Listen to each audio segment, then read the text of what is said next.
Today, I will be talking about gun violence. This is important to me because I see it all around me.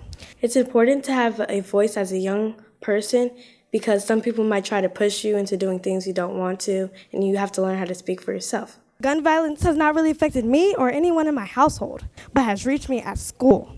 Practice is so important to become a successful speaker because you need to redo it over and over again, even if you think you have it down, because sometimes you don't.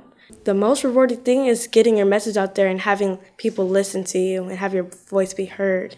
The Leaders That Listen initiative is all about providing more access to public speaking opportunities and strong communication skills. And I think educators have such an important part to play in helping encourage kids to experiment with different types of public speaking. When we have that in education and it builds up over time and you get all of these kids who just really want to share each other's stories, that is such an amazing world, because then you have a model of leadership that is changing and is fundamentally different from what we have today.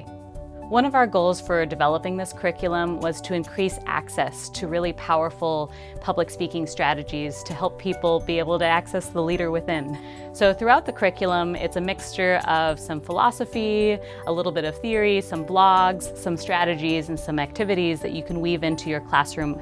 The structure of the program really builds upon first helping kids feel safe. And I really saw a need out there in the world to have environments and cultures where kids can share what is really on their mind. Just honestly, authentically sharing who they are and being able to have an environment where they feel safe to do that. What if somebody in this room has stage fright? How will you guys support each other and make sure that you're not nervous? If anyone gets stage fright, we're all gonna start cheering for them even louder. And then after that, a really important part of the program is being able to experiment and find out what fits your voice and what fits your message. So that involves learning lots of different genres of public speaking, storytelling, advocacy speeches, debate, and then reflect on what works for you and what doesn't work for you. I chose this topic because of my ethnic background, and being African, we're very strict, and most people know that. And the purpose of making a choice about what kind of public speaking works for you is that it gives you a chance to really dive in deeper and start to perfect and internalize a lot of the delivery techniques that are required for that particular genre.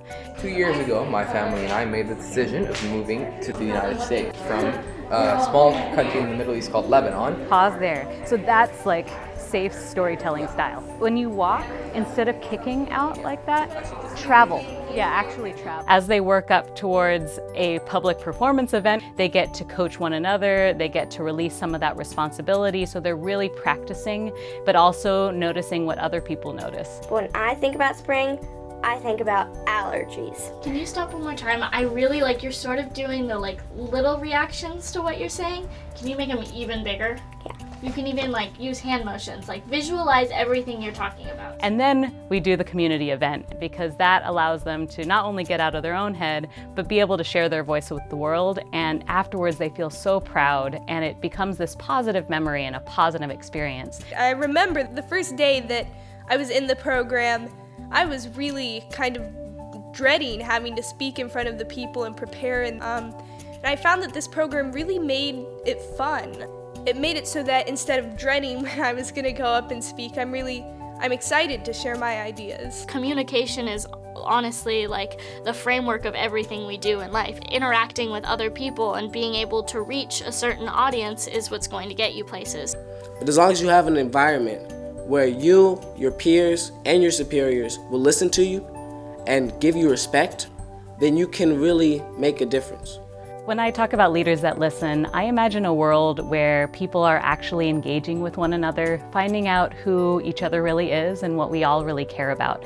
And that requires connection, it requires listening, it requires telling your story and sharing your experiences in a way that makes them feel comfortable and helps them feel heard.